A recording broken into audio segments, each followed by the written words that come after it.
pagi, ada yang bisa saya bantu? Di sini saya mau menukar resep dari dokter, Mbak. Baik, saya lihat dulu resepnya. Baik, sebelumnya perkenalkan ya Mbak, saya Anasa Jeza Permesti sebagai apoteker yang bertugas pada siang hari ini di Apotek Enggal Sehat. Ini resepnya benar untuk Mbak Ika Widiawati dengan usia 20 tahun? Iya, benar, Mbak. Dan diresepkan oleh Dr. Saiful Ahmad? Iya, benar. Baik, resepnya ini benar untuk Mbak Ika Widiawati dengan usia 20 tahun? Iya, benar, Mbak. Dan diresepkan oleh Dr. Saiful Ahmad ya Mbak? Iya. Jadi Mbak Ika ini di resep ini diberikan terapi oleh dokter yaitu erlamisatin tetes telinga 10 ml yang isinya chloramphenicol ya Mbak. Sebelumnya kalau boleh tahu keluhan yang dialami Mbak Ika itu apa ya? Telinganya sakit dan agak gatal gitu, Mbak, yang sebelah kanan. Seperti itu. Itu sudah berlangsung berapa lama ya Mbak kalau boleh tahu? Baru 2 hari ini. Baru 2 hari. Baik, ini saya persiapkan obatnya dulu ya Mbak. Baik, Mbak.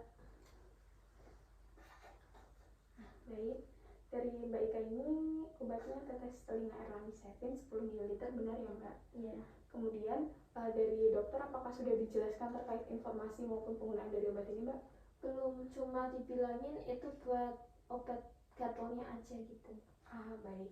Jika begitu saya izin untuk meminta waktu dari Mbak Ika untuk menjelaskan terkait penggunaan maupun sedikit informasi dari tetes telinga ini, apakah diizinkan? Iya, Mbak, diizinkan.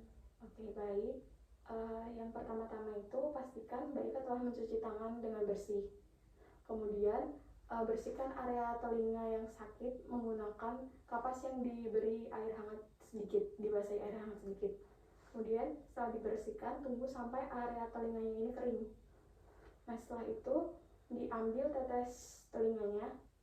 Kemudian jika terasa botolnya itu sedikit dingin, bisa dihangatkan dengan cara digenggam pada telapak tangan selama beberapa menit.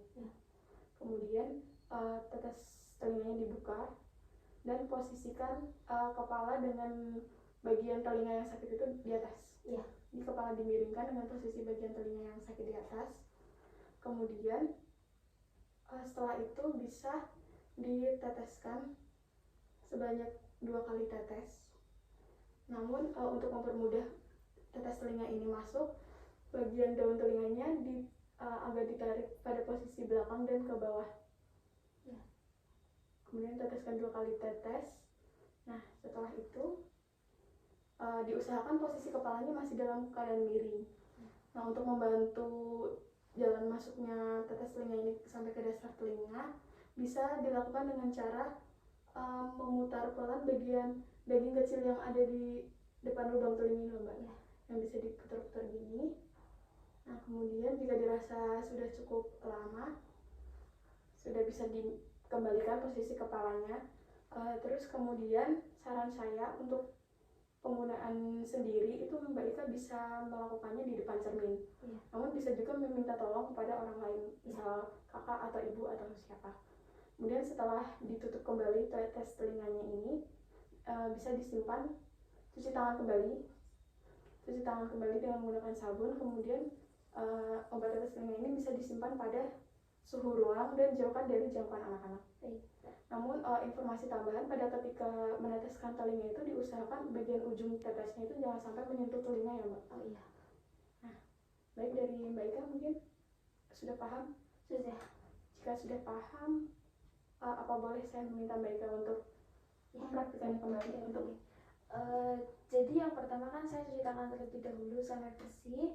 Kemudian sekitar telinga yang sakit dibersihkan menggunakan kapas yang diberi air hangat, lalu dikeringkan. Nah, habis itu obatnya ini kalau dirasa botolnya dingin, dihangatkan dengan cara digenggam selama beberapa menit sampai hangat. Setelah itu telinga yang sakit dimiringkan, posisinya kepalanya dimiringkan, lalu daun telinganya agak ditarik ke belakang, lalu obatnya diteteskan sebanyak 2 tetes. Setelah itu sambil dipijat-pijat bagian depan telinganya agar obatnya mudah masuk. Setelah itu ditunggu beberapa saat sampai obatnya masuk, dan kalau sudah kepalanya dikembalikan posisi semula dan cuci tangan kembali. Terus ujung obatnya ini nggak boleh menyentuh kulit di telinga. Saya rasa Mbak Ika sudah paham terkait penggunaannya. Kemudian hal berikutnya yang akan saya sampaikan yaitu apakah Mbak Ika ini ada alergi terhadap udara atau makanan atau obat lain? Tidak ada.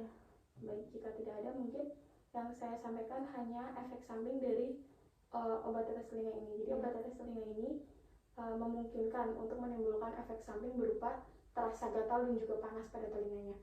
Namun itu bukanlah hal yang terlalu serius, sehingga tidak apa-apa jika belum terlalu mengganggu. Namun jika mungkin terasa gatal dan panasnya itu sangat mengganggu Mbak Ika bisa konsultasi kembali pada dokter yang tempat Mbak Ika periksa tadi. Iya. Mungkin sudah cukup. Bentar saya siapkan kemasannya dulu ya Mbak. Iya Mbak.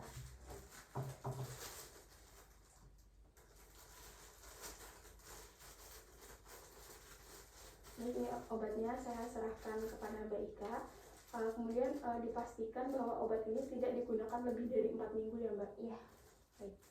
Ini untuk Mbak Ika. Terima kasih. Semoga cepat sembuh. Amin. Dan jangan lupa berdoa pada saat pemakaiannya. Ya. Terima kasih ya Mbak. Baik, sama-sama.